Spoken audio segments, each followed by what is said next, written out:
Today we're going to explore Yarra Valley wines. I'm Jason. And I'm Trent, and we're here on an unfiltered, unapologetically unprofessional wine journey.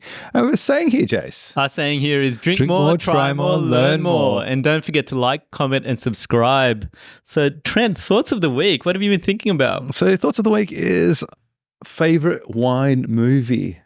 Do you have a favorite wine movie? No. Can you even think of one? Not at all, to be honest. It's not in my category. What's your favorite wine movie? I'll get to it, but I don't think there's many out there. But I did do some research on what wine movies there are. And the ones that I found is Somme, A Year in Burgundy, Barolo Boys, Uncorked. Is that a gangster movie, the Barolo Boys? Barolo Boys, Uncorked. And probably one of the most famous ones is Sideways. Have you heard of that one? I've heard of Somme. That's probably it. Somme. So Sideways, I heard it on a podcast and I went to watch it. And I didn't realize that it was actually so popular. So 2004, it was nominated for 5 Academy Awards. And actually in 2005, it won one for Best Adapted Screenplay. So what it's about 2 middle-aged guys, Miles and Jack. They have a trip before Jack gets married. Yeah. They go on through the Napa, they try different wines and talks about comedy, a bit of banter, a bit of romance, and kind of how they kind of tackle some of the moral decisions around life. Okay. So I thought it was quite an interesting wine. But one of the things that actually came from it was Miles, the kind of wine guru, he didn't like Merlot, but then also talked about how he loved Pinot Noir, and actually had a big influence on terms of consumption of wine in the US. So they actually started to drive sales where you notice that there was a decrease in Merlot sales and also increase in Pinot Noir sales. So I don't know, it's just a quick thought of the week, how I loved it, how it was a good way to get introduced to wine through movies. Yeah. But then also thought, a better way to get introduced to wine is through the Wind Up podcast. Yes, and we're driving sales ourselves, I think. Who was in that movie? I honestly have never heard of it. Who was the stars? No. The 2 main characters I don't really know, but Sandra Oh was in it. Ah, okay, Sandra Oh from Grey's Anatomy. You know her, yeah. Yeah. Okay, I'm I'll have to put that on the list to watch. There we go. On to today's episode, we're going to be talking about Yarra Valley. So we went to Yarra Valley. We got, so it is the birthplace of wine in Victoria in 1838. And we had, I guess, lucky enough to be taken around the Yarra Valley by Brendan, the wine animal. So we only really visited 2 wineries there because one, it was the off season and a lot of people were away from the wineries, but also we spent so much time at the wineries that we actually visited because we're so interested, intrigued, and also discovering those wines. And the 2 wineries that we went to visit was Soumah Estates and also Giant Steps, but we also managed to squeeze one in as well outside of Brendan, the Oak Ridge Estate as well, which is pretty damn good. I don't know. What was your thoughts on it? I thought first I got to say, like, these wine tours were pretty special because they were behind the scenes wine tours and really got to thank Brendan for organizing them and recommend anyone to go on his tours because we were able to go on the vineyard in Soumah, understand and get a view from Brett on what the vineyard process was like, as well as have a tasting. And then at Giant Steps, we were able to go inside and actually see the layout and design of the winemaking area there. So I thought, one, very special environment. 2, the thing that stood out for me about Yarra Valley in comparison to us here in New South Wales, proximity to the CBD. It was only about an hour and a half. Hour away, I reckon. Hour away from where we were staying. Yeah. And in Sydney, we're used to, like, Hunter Valley is like 3 hours away. Yeah. So fantastically close. Yeah, so I loved it. And I know we want to do an episode on Yarra Valley, but there's so many different sub-regions within Yarra Valley. It's so hard to do it justice. So I thought a good way to approach it was look at one of the iconic wineries within Yarra Valley, which is Coldstream Hills, which is James Halliday's winery. And, as Brendan mentioned, it was probably one of the most awarded, if not the most awarded wineries in Yarra Valley. And then that looks at the now or the past, and then I'll look at the future, which is Soumah Estate, and looking at the Nebbiolo, the as climate change happens, as it warms up, look at how they kind of start to move towards more the Italian grape varietals that has a bit more adaptability towards the warmer weathers. So the now or the past, which is the Pinot Noir, and now the future, which is Nebbiolo. Great layout. I guess the other thing about Yarra Valley is, I guess, what did you love about it? What were the highlights of the trip? Yeah, I think it was the learning process. One, everyone, to me, this is a Melbourne thing, because I feel like in comparison to Sydney, everyone is so friendly and accommodating.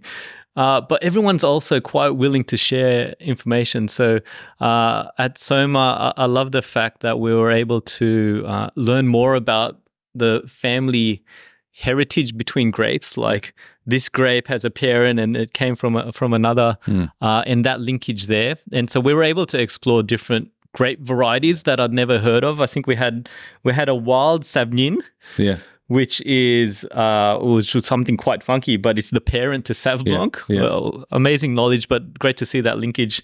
We also had a Marzamino, which again, another variety that I've never had. So one, the friendliness; two, the variety and diversity that I was able to experience. What about when we went to Healesville? We went to the Beechworth Bakery there. It's often termed Australia's greatest bakery. Yes, yeah. So we went there, and there was a thing called a bee sting, which was effectively a bun with cream, and it was almost like a creme brulee hard topping on the top.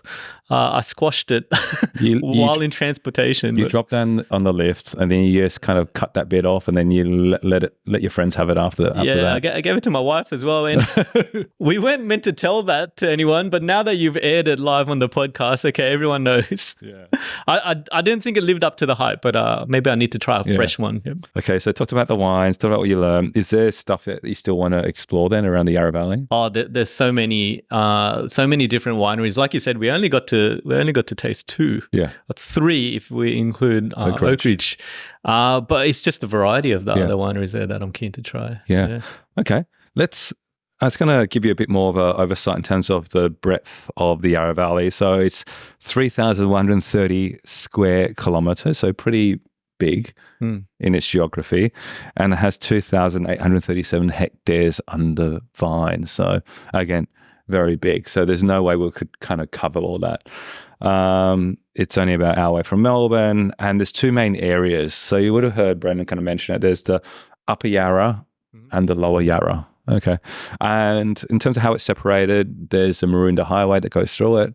Basically, the Lower Yarra, which is the north of the Maroondah Highway, is the great, which borders the Great Dividing Range, has grey-brown sandy loam soils and lower altitude 30 to 50 metres.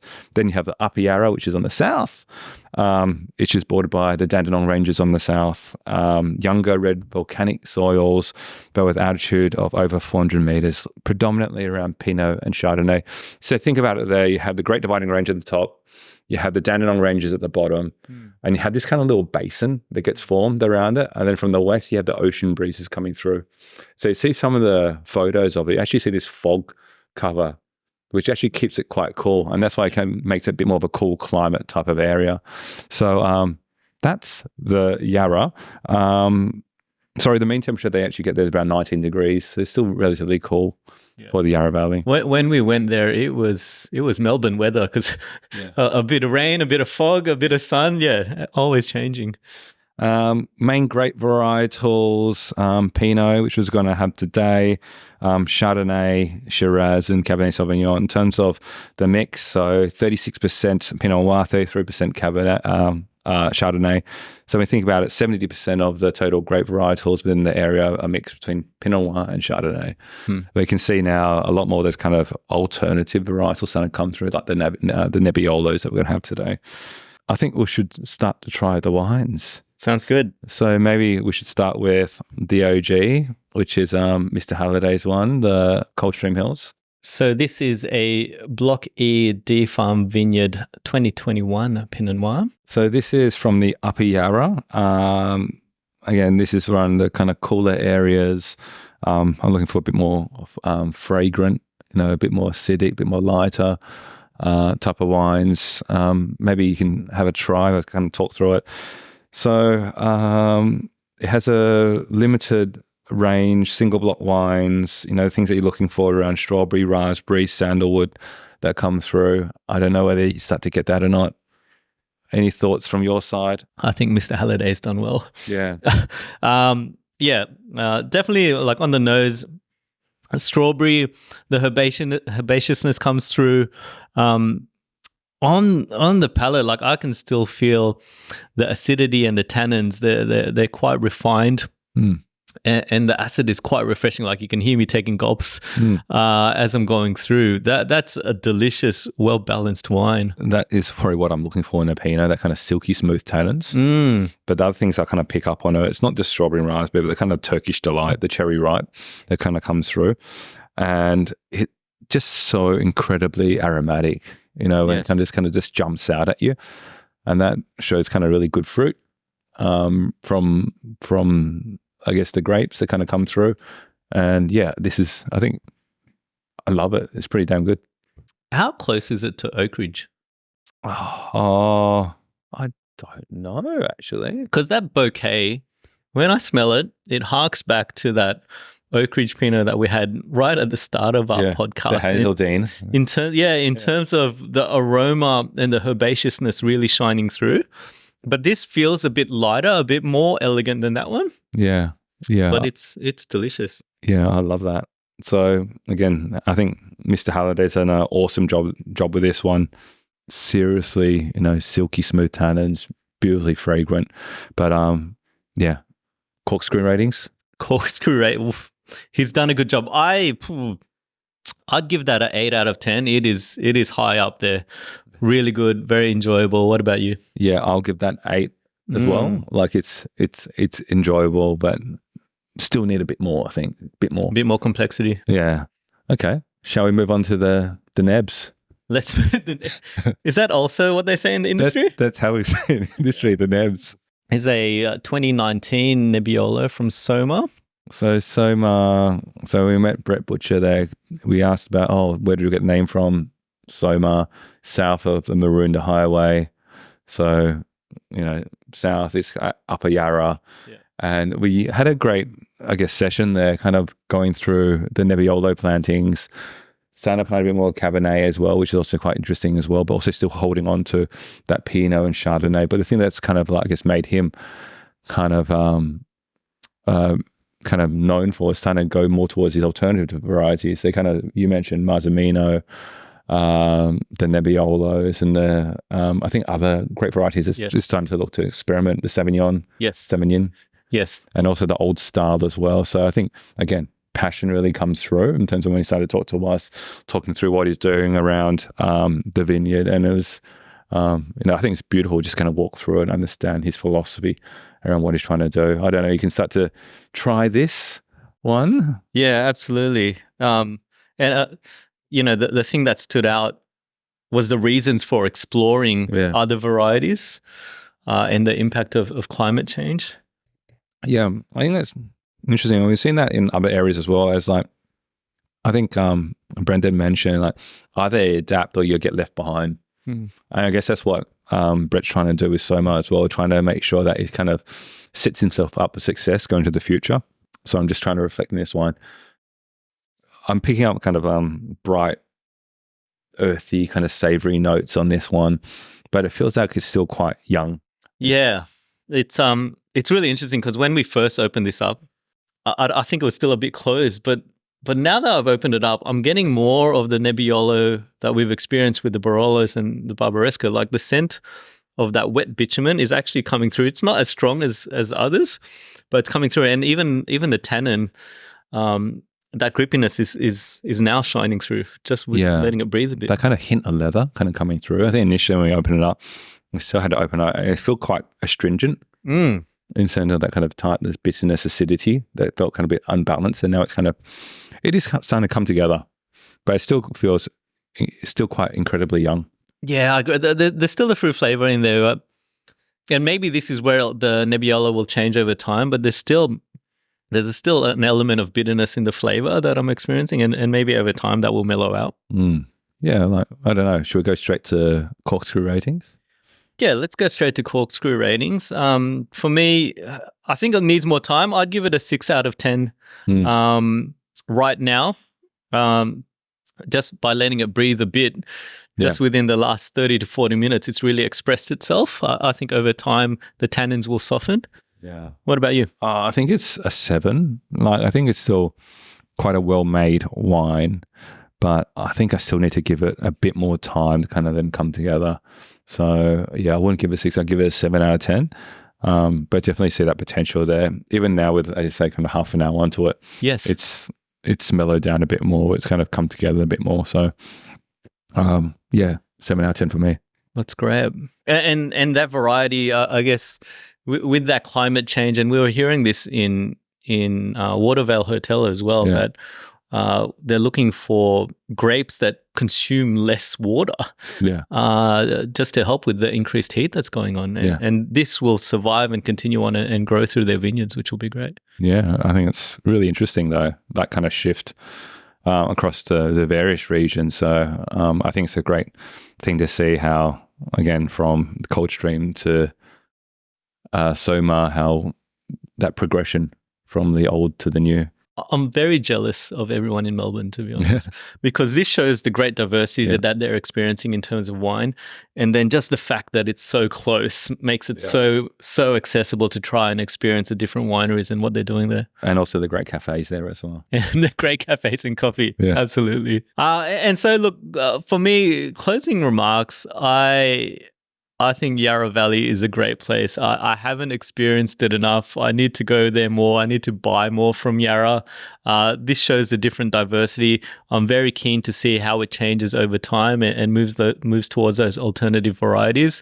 But I'm going to buy a couple of bottles after this podcast. It's fantastic. What about you?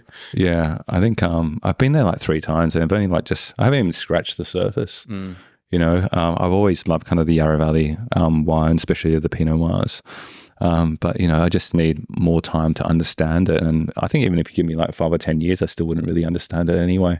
There's be so much to explore. I know, yeah. Like even just like going through that Giant Steps experience and just going through the tasting across the board in the different vineyards, 16 vineyards, Wombat.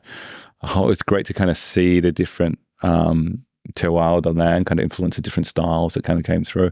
Yeah. So I love the Yarra. So yeah, very jealous as well. Yeah, agree. And so that probably winds up the episode for us. Definitely try Yarra Valley wines. Let us know in the comments below what you think. What is your favorite Yarra Valley wine? As we like to say here, drink more, try more, learn more. Thanks all.